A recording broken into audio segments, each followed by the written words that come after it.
m'assois, je bouge, je danse, je parle pour raconter des histoires, aux plus petits comme aux plus grands.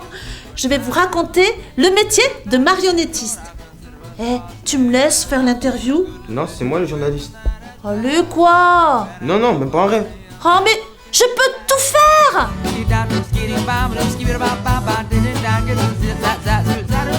J'ai commencé à travailler dans la petite enfance et il se trouve que j'ai conçu un jour avec un petit garçon qui s'appelle Jordi une marionnette. Et depuis ce jour, je ne me suis plus arrêtée. J'ai fait de la marionnette et ça fait maintenant 15 ans, voilà. C'est ton anniversaire!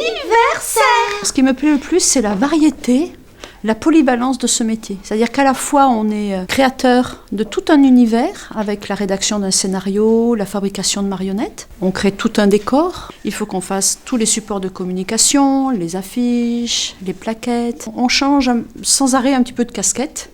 Un petit peu comme notre cher Oscar. Fais voir toi aussi. Ouais, c'est pas mal. C'est pas mal. Où es-tu? Que fais-tu?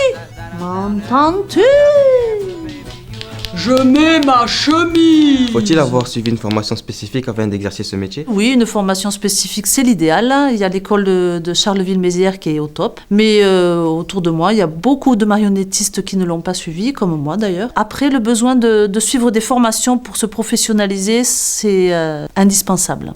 Quelles sont les qualités nécessaires pour devenir marionnettiste? C'est déjà avoir envie de s'amuser, de jouer, d'être créatif, de respecter un code théâtral, un code par rapport à la lisibilité pour que le public reçoive le message que l'on veut faire passer. Ouais! Attends!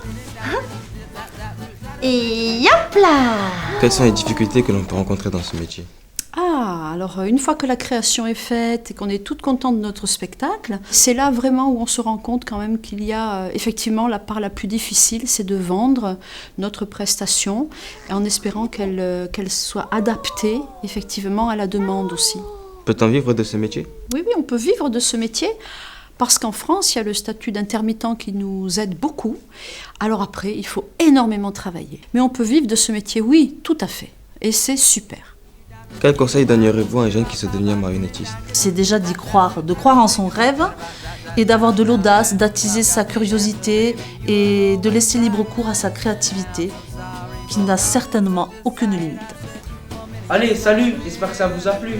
À la prochaine. Ouais, et ben moi, je me suis super bien amusée, Lila. C'était chouette.